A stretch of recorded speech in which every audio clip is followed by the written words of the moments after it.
Hey everybody, John Van Dyke here, New Jersey Expose.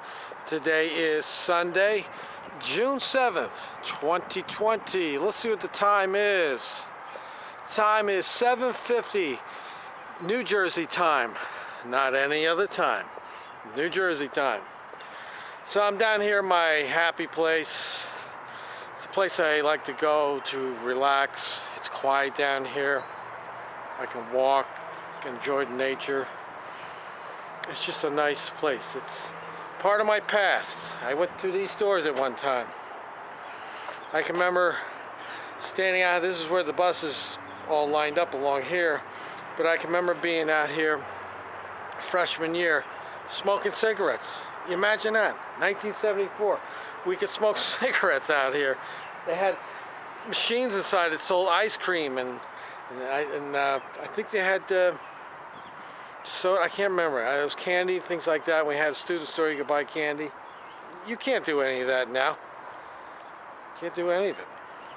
But back then in 1974, 75, 76, 77, because I was here for 3 years, you could do those things. Times have changed.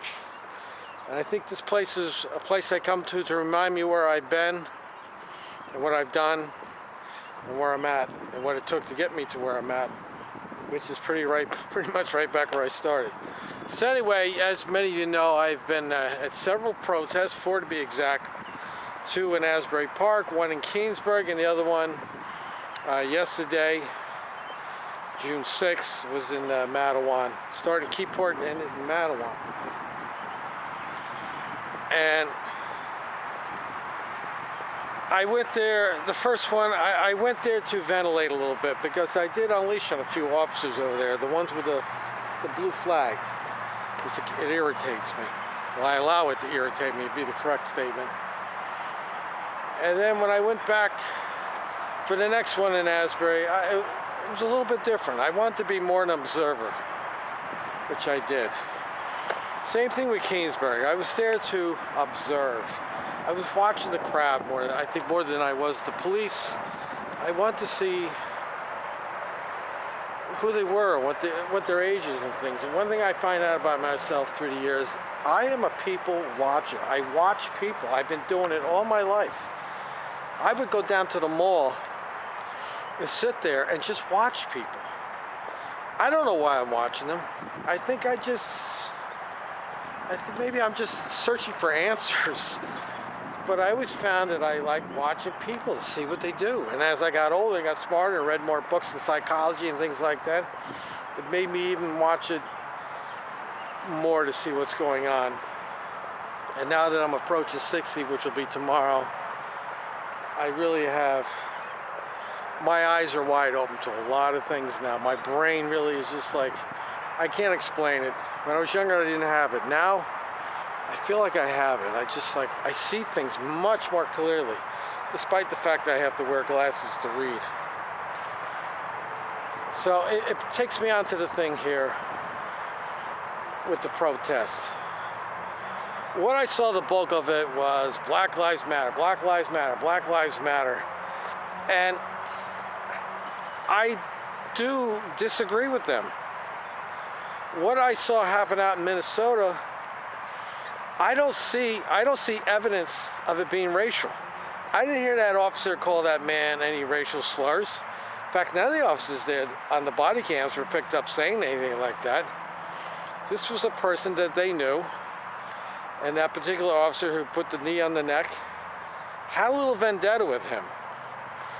They both worked in the same club, though I don't know how George Floyd could work in a nightclub if he had an arrest record. Here in New Jersey, you can't work around alcohol if you have an indictable offense against you. I mean, you've been to prison or jail. But anyway, I tend to think it has something to do with females. But that's just a hunch. I have no evidence to confirm that. So I think it was more what that officer did was just being mean-spirited. And you had that Asian officer there, officer too tall, too short, I mean. I think he didn't know what to do. He just didn't know what to do. That thin blue line immobilized him. There's another officer there, I think Lance was his last name. He'd only been on the job a few days, if I heard right. So that man there, you're new on the job. You're following the pack. He's not gonna 2, 3, 4 days a week on the job and he's gonna go against the grain. The other officer, he said, hey, should we let off? Should we let off? And he's like, no. The other guy, Chauvin, said no. So it makes you wonder. Was Chauvin the head cheese there? The big cat on the... So, regardless, I saw it as a man hurting another man and 3 other officers standing by doing nothing.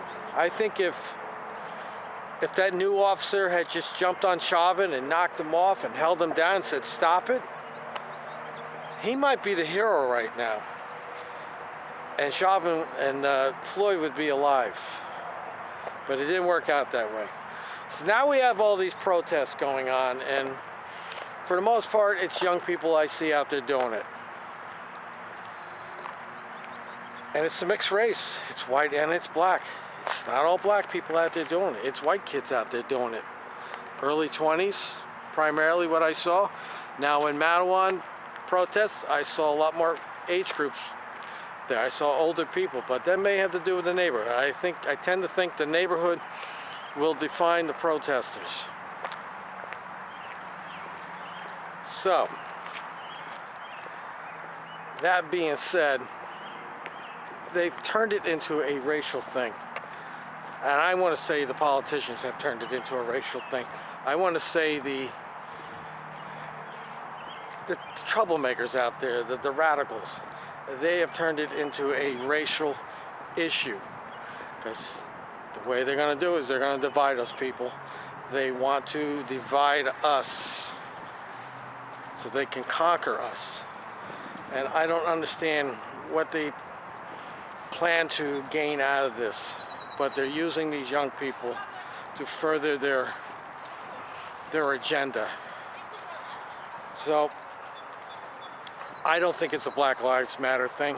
I think it's a rights violation thing. I think it's police brutality.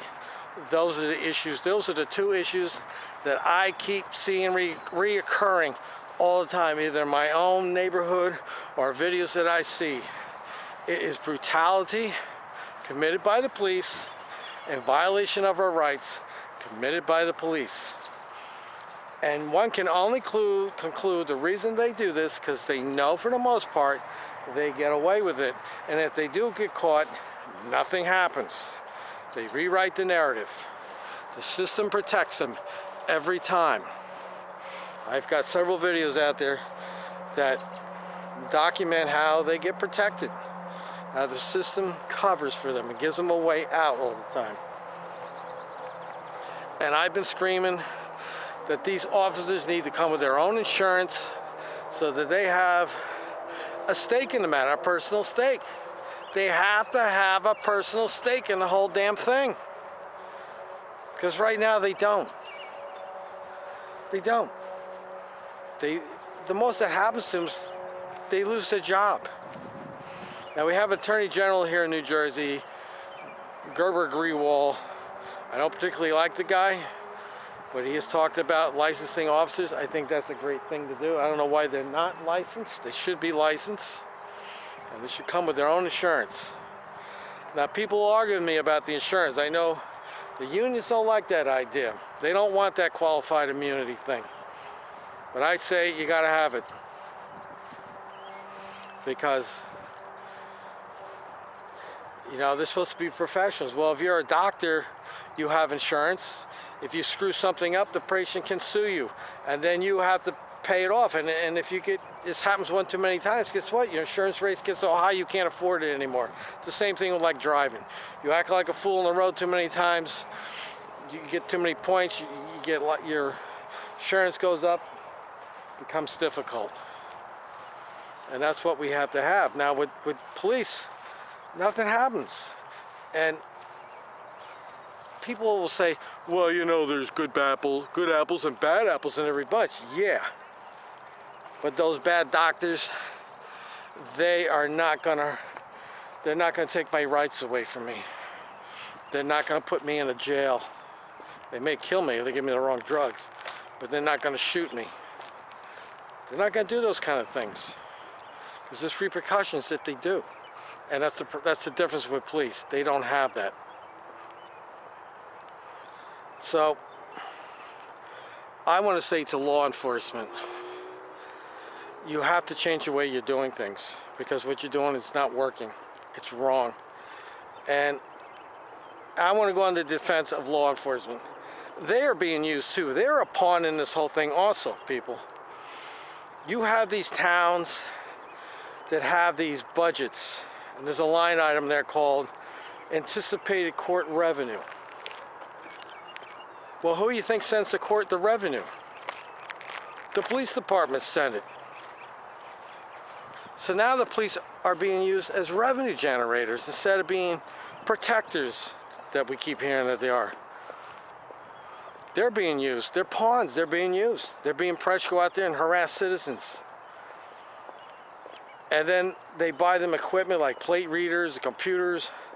Then they give them these dogs, which are nothing more than search warrants on a leash, so that when you get pulled over, they're going to break the dog out, and the dog's going to give you, the officer gives them the secret signal, and then the dog gives you gives a proper stance. The next thing you know, they're searching your car. And then it just snowballs. And they go from being protectors to being enforcers, generators. That's not my idea of police. And one thing I like that's come out of this virus thing is one officer I know said to me Monday night in Asbury, I said to him, I says, you know, one thing I know is about the police with the virus, they're not out on the road harassing the motorists. He goes, nope, we're just being reactive. And I gotta tell you something, folks, I like it. I would rather the police be reactive, because this proactive thing is what's getting them in trouble. One of the things that's getting them in trouble. So I would prefer the police be reactive, not proactive. And they need to start doing some of this protecting and serving that we keep hearing about, because I see very little evidence of it. I've been saying for a while now, they are here to protect the government. They're here to enforce government laws and generate revenue. Go watch cops. Any of your officers, watch what they do. They're not helping little old ladies across the street. Though I did catch one, but I think this is something that they were told to do. Brick Township Police been changing tires. I documented one of those. I don't think the officer enjoyed doing it. So let's get back to the protests. One of the big reoccurring things I kept hearing in the comments section is the knee. I'm not taking a knee for anybody. Kneeing is white shaming. Kneeing is this, kneeing is that. Well, I don't think that's what the cops were doing that for. My own personal opinion of the kneeing that the police were doing, in my observation, was how I saw them react or behave within the protest itself, not as people who stood by watching what's going on, but how they participated. I want to say they were pandering. Let's go, they probably had a meeting, because one thing I know about police, it's all calculated. It is all calculated. It's all part of the Facebook propaganda machine that they take advantage of now. So I'm sure there was some kind of meeting, the chiefs had a meeting, how to handle all this. So they're all taking a knee. Now, I can tell you, when I was in Keansburg, I had a radio and I was listening to Keansburg talk, the police, and I was on my way there, so I didn't have the camera going or anything like that. But over the scanner, what do I hear? I hear one of the female officers telling the other officers to all take a kneel. So that makes me think that it's orchestrated. It's not spontaneous. They told these officers, go down there, take a kneel, rub elbows, bullshit with these people, muck it up, whatever you want to call it, muck it up. And that's what they did. And when I was in Asbury, I saw a lot of officers out there talking to people, approachable. You know, I got good vibes off of some of them. But we got to remember, they can turn on you like that. Yeah, I was over there mucking it up in Matawan with the police chiefs, a couple there that I know, some I don't know as well. I know at least one of them there watches my videos because we had a conversation about it. But I know that they can turn on you in a heartbeat. They are order followers. These are people that go through life following orders. They don't think outside the box. If their commander-in-chief says jump up and down, do jumping jacks, they jump up and down, do jumping jacks. If they do ask a question, it's how high. They are order followers. Morality is not part of the game. Because if morality was part of their psyche, those three other officers in Minneapolis would have jumped on top of Chauvin and told him to knock it off. There's no way those other three officers could look at what that guy was doing and say to himself, that's the right thing that he's doing. That's the same, and the same thing goes out here, where is it, up in Buffalo, where that old man, which by the way is no angel, went up to those officers that were marching in, and he walked up and it looked like he went to grab something, and the officer pushed him out of the way. Now that officer didn't give him a big push, he just like, go, get out of here, get away from me. And the guy's, you know, he's tall, he looks like he's on the frail side, not very well coordinated. He fell backwards and cracked his head on the pavement. Where the officers are wrong, and this is where I say they don't have morality, or morality is not fostered, is how many of those officers walked by and just looked? There was one officer that was in the line there and he stopped to do something and he got shoved to continue ahead. That is the problem, people. They don't have morality, because anybody with morality, morals, would see that whether I like that old man or not, he fell down and cracked his head. This is not a good situation. I need to stop. I need to help. I have the skills or the tools necessary to assist this person, whether he's right or wrong or not, it doesn't matter. He's still a human being, and I need to stop and do something. And there were several cops there. The one I talked to, you can see him right there, right after that happened. He stopped, he turned to go, and then he got pushed to go ahead. A couple other officers kind of slowed down and looked, but the pack mentality kicked in. They just kept going. And that's the problem, people. That is the problem with police. They don't have morality. They're order followers. And until they stop taking those orders and start using morality as their creed, I don't know if much is going to change, people. You know, all this kneeling down that they're doing, picture taking, propaganda talk that they do at these rallies, to me it just means nothing. It means nothing. People ask me, well, what do I base my opinion on? I base my opinion on the gazillion videos that I've watched on YouTube that continue to come out day after day of them doing something to somebody. That's what I base my opinions on.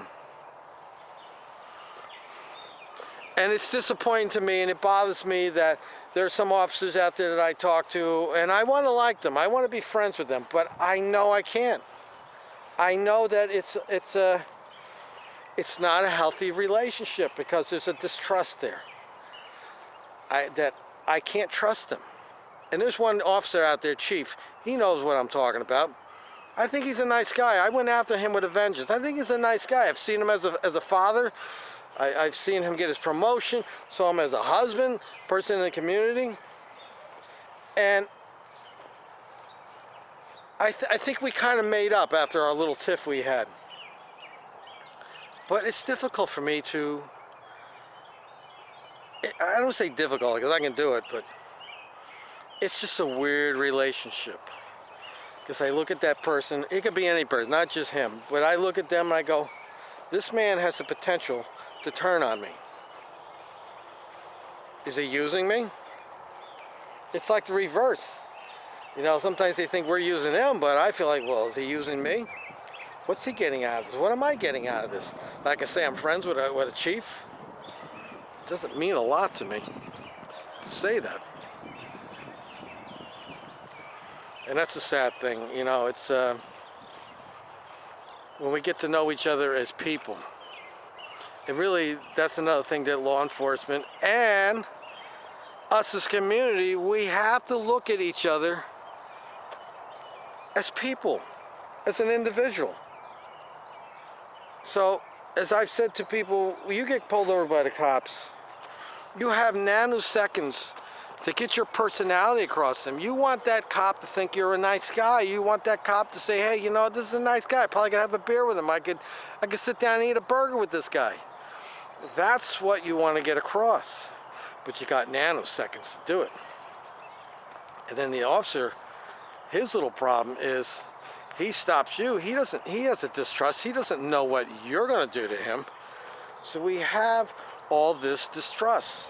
And how do we get around all this distrust? I don't know. I can tell you this, when we're in the bigger police departments, you don't have that community thing. When you get into the smaller departments like Union Beach, Keyport, these are two good examples. Keyport, Keyport, Union Beach, and Kingsburg. It's small towns. You see these cops all the time. They see you. Keyport sees me. Union Beach sees me. Because I'm down there. I'm hanging out, watching, you know, sitting in my car. Maybe I'm walking or I'm, whatever it is, interacting with them for some reason or another. That they get to know me as a person. And I get to know them as a person. And that in itself is a way to make things better. So I would say to police, you have to see us as people, not just potential arrests or a potential ticket. You gotta see us as people. I'll give you a story. There was he was a sergeant, I think. This was going back in the early 80s. And we had, at the time I was 22. And he said to me, he says, you know, I tell these officers, when you pull somebody over for motor vehicle stuff, you need to look at their shoes and see what kind of shoes they're wearing. Because the ticket you're giving them, that might be their food for the week. That might be their car payment, their car insurance payment or something. So that's the human side. I have another friend who's a retired lieutenant. And one of the things we've talked about, he said to me, he says, the problem with today's police, they don't have any people skills. So it's a job that requires people skills. It's a job that requires morality, but there is no morality because they want order followers. I don't have an answer for everything. I just think that we need to start hiring different kinds of police officers. I think that the emphasis needs to be on morality, not order following. I think the emphasis needs to be on protecting the neighborhood, not going out there and policing the neighborhood. You know, I've gotten after some police departments where they get on there. This is the one that really irritates me. They get on there and they go, hey, cars are broken into last night. Don't leave your keys in the car. But these are town, and I'm not going to mention the town because I've already crossed paths with the chief a couple times. I think he knows who I am. But several times they put on their Facebook blaming the public because their car got stolen because they left the key in the car. Well, yes, that is a reason. You should not leave your key in the car, but these people feel comfortable in their house, in their property. They're not leaving the key in the car because they're stupid. They're leaving it because they're naive, but they feel they're in a good neighborhood. So the police have a way of turning it around and pointing, it's all your fault. You need to modify your behavior. But this is the same police department that sits in the middle of the road with plate readers. This is the same police department's car sits over in a parking lot in front of a motel on a major highway with his lights off, sitting there watching cars go by. This is the same police department that has two officers going up and down the road doing motor vehicle enforcement. Well, if the community is so damn safe, so important to us, why are you doing that? You're never going to stop all the nonsense on Route 35. It's a major highway. People go through. You could sit and do tickets all day long. You're not going to stop it. The only people you're going to stop are the people who live in the area. So where's the priority? The priority is they want to generate money instead of riding around in circles patrolling the neighborhood. They don't want to patrol the neighborhood. That's boring. Imagine how many times an officer has to go up and down the same street in the course of a shift. It's boring. They'd rather pull a car over and see if they can escalate and get an arrest out of the deal. And that's one of the problems. So, all right, I'm going to end this because it's 25 minutes long here. My message to police community out there, you need to start fostering morality. You need to start giving good police a platform where they can rise and shine. I pointed out a few officers in my videos that I thought were good. That female officer in Asbury, I saw her do nothing but talk to people the whole time I was there. She seems to be a likable person. These are the kind of officers you need to foster. These bad cops, they need a message to be sent to them that we're not tolerating your crap anymore. It's over. And if you act up, you're going to be gone. You're going to be without a job. That's the message that needs to be sent. And the other is just protect us so that when we're home sleeping, you're driving by and I know that Officer Smith is out there driving up and down the road every half hour. That's what I want to feel. I don't want to feel like when I get in my car I'm being stalked by cops. Because don't most of you out there feel like you're being stalked when you're out there? Your heart starts racing when a cop pulls you over? You know, these are the same people who think the cops are great and they're all here for us, but when they get pulled over, their heart is racing. Yeah, my heart rate picks up too, because I don't know what he's up to. So I think police, you need to be, I like it better if you just be reactive, not proactive. I've always said, if we need you, we'll call you. And that's the way I think police need to be. If we need you, we'll call you. Otherwise, I don't want to see you. But I want to know if I call, you'll be there, and you'll be there quickly. And I would say stop with all the propaganda on your Facebook page. You handing out lollipops to kids isn't changing my mind any. In fact, it's making me think worse. Because I know what you're up to. You're up there, you're doing child manipulation. You're handing candy bars and lollipops and ice creams and free slushies at 7-Eleven. All you're doing is trying to manipulate that child's mind. You want to manipulate our minds. I don't want to see any more videos on YouTube of cops beating people up, of cops threatening to throw people off bridges, of cops tasing college kids in their car and smashing their windows and dragging them out. I don't want to see more videos of a man sitting in a car with his girlfriend who has a license to carry a gun, and all of a sudden he moved his finger the wrong way and the cop shoots him and he dies there on Facebook. I don't want to see any more videos like that. I don't want to see any more Walter Scott shooting a black man in the back because he was running away. That's what I don't want to see. I don't want to see videos of you and pictures of you handing out lollipops. I don't want to see it because that's not fixing the problem. This is Sean Van Dyke for New Jersey Exposed. It's just a rant, folks. Just some random ideas I had that I wanted to share with you. Let me know what you think in the comments section. Till next time, people.